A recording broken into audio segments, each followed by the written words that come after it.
Hello friends, welcome to my channel. आज हम लोग बात करते हैं कि जो बिहार असिस्टेंट प्रोफेसर की जो वैकेंसी आई हुई है, स्पेशली ये कॉन्ट्रैक्चुअल पोस्ट पे है। और ये जो नोटिफिकेशन जो आउट हुआ है वो basically Bihar state university service commission के ये से आया है नोटिफिकेशन। ये नोटिफिकेशन आई थिंक आपका 3 जुलाई को आया है। और ये जो भी पोस्ट जो वैकेंसीज जो आ रहे हैं बिहार स्टेट के अंदर, जो ऑफिशियल जो नोटिफिकेशन है, जो परमानेंट वैकेंसी है, उसकी भी नोटिफिकेशन नहीं आई है। बट कॉन्ट्रैक्चुअल पोस्ट के अंदर जो राजकीय डिग्री कॉलेज है, उसमें 211 आपकी कॉन्ट्रैक्चुअल पोस्ट के लिए वैकेंसीज आई हुई हैं। और इसकी जो लास्ट डेट है फॉर्म फिलअप करने की वो आपका 15 जुलाई है। और इंटरव्यू आई थिंक आपका 20 जुलाई टू 27 जुलाई के अंदर कंडक्ट किया जाएगा। ठीक है, तो इसकी बाकी जो इन्फॉर्मेशन है हम लोग आगे देख सकते हैं। राजकीय डिग्री कॉलेज ऑफ बिहार के अंदर आपकी अपॉइंटमेंट्स होंगी। ये आपका कॉन्ट्रैक्चुअल होगा, जो भी आपके अपॉइंटमेंट्स होंगे वो आपके कॉन्ट्रैक्चुअल्स होंगे। ठीक है, और इसकी जो ऑनलाइन एप्लीकेशन है वो 3 जुलाई को शुरू हो गई है। ये मैं आपको ऑफिशियल मैं आपको दिखा रही हूँ, जहाँ जब भी आप BFU SC के अंदर आप जाएंगे ऑफिशियल नोटिफिकेशन, तो वहाँ पे आपको शो करेगा। ये आपका जो एप्लीकेशन का जो पूरा एक उन्होंने डिटेल बताया है कि किस तरीके की उसमें क्या एलिजिबिलिटी पैटर्न्स है, क्या क्राइटेरियाज है। ठीक है, तो आप यहाँ पे देख सकते हैं कि 15 जुलाई की इसका लास्ट डेट है सबमिशन का। ठीक है, स्क्रीनिंग जो होंगे आपके एप्लीकेशन प्रोसेस के और जो इंटरव्यू होंगे वो 17 एंड 18 ऑफ इन जुलाई को आपको इंटरव्यू के नोटिफिकेशंस आएंगे कि आपका इंटरव्यू इस दिन को कंडक्ट कराया जाएगा, स्पेसिफिकली मेल्स के थ्रू, या फिर आप अपने पोर्टल में जाके आप चेक कर सकते हैं। ये आपको बाद में बताया जाएगा कि आपको करना कैसे है। ये आपको जो इंटीमेशंस आएंगे, जो इन्फॉर्मेशन आएंगे इंटरव्यू के, वो आपको किसके थ्रू आएंगे, मीन्स क्या होंगे। इनके जो टेंटेटिव डेट्स आए हुए हैं, इन्होंने निकाला है 20 to 27, मतलब आपको 20 to 27 जुलाई, इस विद इन 7 डेज आपके सारे डिपार्टमेंट्स के इंटरव्यू कंडक्ट हो जाएंगे। टेंटेटिव पब्लिकेशन जो होगा मेरिट लिस्ट का, वो आपका 29 जुलाई को जो भी मेरिट लिस्ट बनेगी वो आ जाएंगे। प्रेफरेंसेस ऑफ कॉलेजेस जो भी होंगे वो 30 जुलाई को आपको नोटिफिकेशन आ जाएगा। और जो फाइनल अलॉटमेंट आपकी होगी वो 1 अगस्त से शुरू होगी। ठीक है, लास्ट डेट जो आपकी ज्वाइनिंग की होगी वो 7 अगस्त का होगा। ठीक है, तो ये बेसिकली ये सारा का सारा आपका सामर्थ portal, admit card for the interview will be available in सामर्थ पोर्टल। मतलब आप जब भी एप्लीकेशन फॉर्म फिलअप करेंगे तो आपका जो एडमिट कार्ड होगा, ये सामर्थ पोर्टल के थ्रू आपका जो भी एप्लीकेशन प्रोसेस होगा वो फिलअप होगा। और जो भी एडमिट कार्ड होगा इंटरव्यू के लिए आफ्टर स्क्रीनिंग, ठीक है, वो आपके सामर्थ पोर्टल में आएगा। ठीक है, तो आपको रेगुलर आपको चेक करते रहना है। सब्जेक्ट वाइज वैकेंसीज हम लोग देखेंगे। एलिजिबिलिटी जो है आपकी 21 ईयर्स के बीच होना चाहिए। 21 ईयर्स टू मैक्स 43 ईयर्स होना चाहिए। ठीक है, यहाँ पे 1/8/2026 मतलब 1 अगस्त 2026 का अगर मैं बात करूँ तो इस बीच का यहाँ पे होना चाहिए, मतलब 21 to 43 ईयर्स के बीच में आप होना चाहिए। एज रिलैक्सेशन भी कुछ कुछ दिए गए हैं। जैसे आप यहाँ पे देखिए, जो एसेंशियल क्वालिफिकेशंस हैं, यहाँ पे मिनिमम 55% आपके मार्क्स रहने चाहिए मास्टर्स डिग्री में। यहाँ पे OBC NCL को 5% मार्क्स के रिलैक्सेशन है। 5% मार्क्स का जो रिलैक्सेशन है वो OBC NCL को दिया गया है। जो सेंट्रल लेवल की जो सर्टिफिकेट बनती है वो आपका जो वैलिड होता है वो 1 अप्रैल 2026 के बाद का वैलिड होगा। ठीक है, तो जो भी OBC NCL के अंडर अप्लाई करेंगे, प्लीज आप इस बात का ध्यान रखें कि आपका जो भी आपका पे सर्टिफिकेट होना चाहिए OBC NCL का, वो 1 अप्रैल 2026 के बाद का होना चाहिए। ठीक है, फिजिकली चैलेंज जो पर्सन होंगे उनको 5% का रिलैक्सेशन मिलेगा मास्टर्स डिग्री में। ठीक है, अब यहाँ पे कुछ कुछ चीज़ें दी हुई हैं। जैसे आप देख सकते हैं, क्वालिफाइड होना चाहिए नेट, जो मिनिमम एलिजिबिलिटी क्राइटेरिया है। अगर अवॉर्डेड है PhD डिग्री, वो ऑलरेडी कर चुके हैं। ठीक है, तो यहाँ पे भी कुछ एग्जाम्पशंस है। तो जिसने भी PhD कर रखा है उनके लिए नेट कोई जरूरी नहीं है, जिनका ऑलरेडी थीसिस सबमिट हो चुका है एज पर दी UGC रेगुलेशंस। यहाँ पे थर्ड यहाँ पे बोल रहा है कि जो भी नेट स्लेट जिसने भी कर रखा है, जो भी PhD डिग्री अवॉर्डेड है, वो ऑलरेडी नेट स्लेट से मतलब ऑलरेडी एग्जेम्प्टेड है। तो PhD डिग्री कैसा होना चाहिए, रेगुलर मोड से होना चाहिए। जो भी उनका थीसिस है वो एटलीस्ट 2 एक्सटर्नल एग्जामिनर से कंडक्ट होना चाहिए। ठीक है, इवेलुएट होना चाहिए। एंड वाइवा वॉइस जो होना चाहिए वो ओपन वाइवा वॉइस होना चाहिए। कैंडिडेट्स का 2 रिसर्च पेपर पब्लिश होना चाहिए। ठीक है, और एक जो होना चाहिए एटलीस्ट एक रेफरी जर्नल में होना चाहिए। ठीक है, और the candidates have presented at least 2 paper based on his PhD work in conferences. So basically आपका जो भी PhD का जो भी टॉपिक रहा होगा, इस टॉपिक के बेस पे आपका जो भी टॉपिक जिस पे भी आपने काम किया है 3-4 साल, उस टॉपिक पे आपका एटलीस्ट 2 पेपर्स आपका प्रेजेंट होना चाहिए इंटरनेशनल या नेशनल सेमिनार में, ठीक है? आप इस बात का बिल्कुल ध्यान रखें। ये सब जितनी भी है, ये मिनिमम एलिजिबिलिटी क्राइटेरिया है। अब हम लोग बात करते हैं रिजर्वेशंस की। तो रिजर्वेशंस जो भी होंगे वो स्टेट गवर्नमेंट के पॉलिसीज़ के अकॉर्डिंग से होंगे और उनको रिजर्वेशन उसी हिसाब से दिया जाएगा। सिलेक्शंस के क्या क्राइटेरिया है, पहले आप लोग ये देख लें। पीएचडी में जो ऑलरेडी पीएचडी सबमिटेड है, उनको 11 स्कोर दिया जाएगा, ठीक है? जेआरएफ जिनका है उनका 11 स्कोर दिया जाएगा, जो ऑलरेडी नेट विथ जेआरएफ है। जिनका नेट है उनका सिर्फ 8 मार्क्स बनेगी, बेसिकली एक एपीआई स्कोर की तरह है।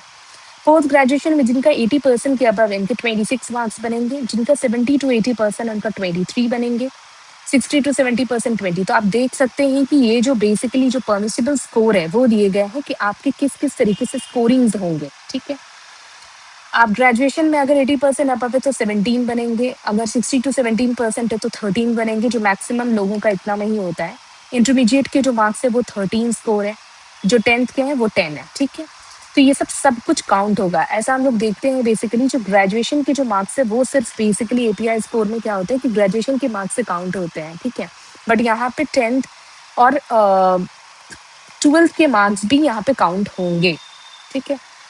अब यहाँ पे आप देखो कि परसेंटेज पे, सॉरी, अगर आपको परसेंटेज पे कन्वर्ट करना है तो जो भी आपका सीजीपीए में अगर मार्किंग है तो इंटू 10 करना है। तो आप जो भी सीजीपीए ले, सपोज मेरा 6.8 इंटू 10 है तो इसका 68% हो जाएगा, ठीक है? तो ये आपको ध्यान रखना है, ठीक है?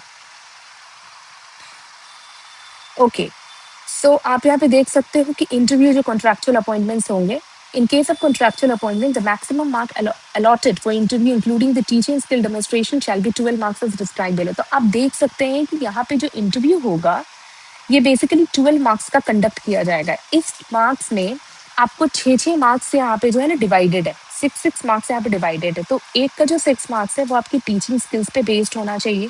जो इंटरव्यू जो भी इंटरव्यूअर्स होंगे वो आपसे क्वेश्चंस पूछेंगे या जो भी होगा, ठीक है? ये 6 मार्क्स का पहले का जो 6 मार्क्स है वो आपको बताया है, वो आपको बोला जाएगा कि आप पढ़ा के दिखाओ। आपके जो भी स्किल्स, जो टीचिंग स्किल्स के जो है वो उसको डेमोन्स्ट्रेट किया जाएंगे, वो आपको डेमोन्स्ट्रेशंस करने होंगे मैंडेटरीली, ठीक है? जो कि वीडियो रिकॉर्डेड होंगे। बेसिकली ये भी हो सकता है कि क्वेश्चंस एक फ्रंट ये से आपको बोल दिया जाए कि आप इस टॉपिक पे आप बताओ कि आप स्टूडेंट को किस तरीके से आप टॉपिक को कैसे इंट्रोड्यूस करोगे, या फिर इसके जो भी नुआंस है आप उसको कैसे समझाओगे।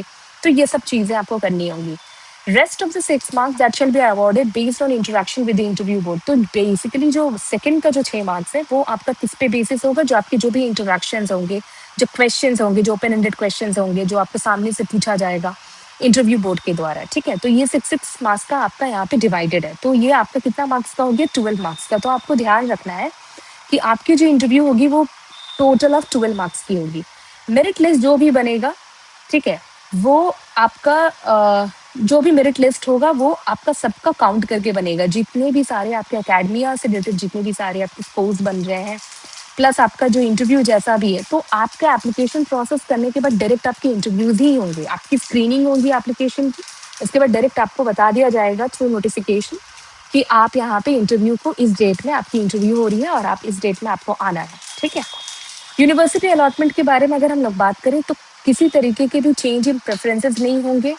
एक बार अगर अलॉटमेंट हो गया आपको तो उसके बाद आपको उसी कॉलेज में ज्वाइन करना होगा, ठीक है? ये भी आपको ध्यान रखना है। और जो भी नोटिफिकेशंस आपको दिए जाएंगे कि इस डेट में आपको ज्वाइन करना, तो प्रायर 7 डेज आपको नोटिफाई करना है, ठीक है? आपको नोटिफिकेशन इस मामले में दिया जाएगा कि आपको ये कॉलेज मिल रहा है, तो प्रायर 7 डेज आपको अपनी तैयारी कर लेनी है, बिकॉज ये कहीं ना कहीं आपको प्रॉब्लम क्रिएट कर सकता है। From the date of joining you have to be there. Okay, तो फेलियर टू ज्वाइन आप ये भी देख लो कि अगर आप विद इन 7 डेज के बाद, अगर स्टिमुलेटेड पीरियड ऑफ टाइम के बाद अगर आप ज्वाइन नहीं कर पाते हो, तो कहीं ना कहीं एक आपका किसी तरीके के ज्वाइनिंग में प्रॉब्लम्स हो सकती है for future of the candidate without any further notice और राइट ऑफ अपील। तो ये सब चीज़ें आपको प्रॉब्लम हो सकती है, तो आप इन चीज़ का ध्यान रखें। टर्म्स ऑफ अपॉइंटमेंट्स आप यहाँ पे देख लो। बेसिक डीए जो भी डिविजन से जो अलाउंसेस होंगे वो भी आपको मिलेंगे, जो भी मंथली रिम्यूनरेशंस होंगे। मंथली रिम्यूनरेशंस आई थिंक यहाँ पे 50,000 तक तो होने ही चाहिए, ठीक है? आप ये भी देख लो। और डॉक्यूमेंट वेरिफिकेशंस, जो भी डॉक्यूमेंट्स है आप कोशिश करो कि जो भी आपके डॉक्यूमेंट्स है, जब आप इंटरव्यू में जब भी जाओ, जो भी कैंडिडेट्स कि जो भी इंफॉर्मेशन होने चाहिए, जो भी आपके पास होना चाहिए, आप प्लीज़ इस बात का ध्यान रखिए कि सारे के सारे डॉक्यूमेंट्स, ओरिजिनल डॉक्यूमेंट्स आपको लेकर जानी है, ठीक है? तो आपको वहाँ पे आपके जो भी जो डॉक्यूमेंट्स हैं वो मैन्युअली वेरीफाई किए जाएँगे, ठीक है? इस बात का आपको ध्यान रखना है। अब आप देखो कि क्या-क्या सीट्स आए हुए हैं, ठीक है? तो आप इस बात का ध्यान दो कि यहाँ पे सब्जेक्ट्स हिंदी का है, तो आप देख सकते हो ओबीसी, बीसी यहाँ पे बहुत सारी सीट्स हैं यहाँ पे। मैं इस पे नहीं जाऊँगी। इकोनॉमिक्स, इकोनॉमिक्स का आप देखो कि यहाँ पे एससी के अंडर जो सीट्स आए हुए हैं, ठीक है? AC, ST, EBC, economically backward class, BC, EWS under reserved, ठीक है? तो आप यहाँ पे ध्यान दोगे तो यहाँ पे सबकी सीट्स यहाँ पे अलग-अलग क्राइटेरियाज़ की सारी सीट्स रिजर्व्ड है, ठीक है? तो और किसके आए हुए हैं? हिस्ट्री के आए हुए हैं, ठीक है? पॉलिटिकल साइंस के आए हुए हैं। पॉलिटिकल साइंस की कितने सीट्स हैं? तो आप देखो कि पॉलिटिकल साइंस के जो सीट्स जो बन रहे हैं वो आपके, आई थिंक यहाँ पे जो टोटल जो सीट्स जो बन रहे हैं वो पॉलिटिकल साइंस के, वो एससी, एसटी, ओबीसी, बीसी, तो यहाँ पे बेसिकली 42 सीट्स है। बीसी के अंदर 22 सीट्स है, ओपन एंड फीमेल। ओके, सो आप यहाँ पे देखना कि यहाँ पे जो 211 जो कॉन्ट्रैक्चुअल पोस्ट जो आए हुए हैं वो हर एक कॉलेजेस के अंडर है, ठीक है? तो आपको इस बात का ध्यान रखना है कि जो आपको कॉलेजेस जो अलॉट किए जाएंगे उसमें भी बहुत सारे कॉलेजेस होंगे, जो भी आपको अलॉट किए जाएंगे उसमें हर एक सब्जेक्ट के अंदर अपनी अपनी सीट्स रिजर्व्ड है, हर एक सब्जेक्ट के अंदर, हर एक क्राइटेरिया के अंदर, ठीक है? तो पॉलिटिकल साइंस में है, इंग्लिश में है, ठीक है, सोशियोलॉजी में है, एंड या सोशियोलॉजी में है।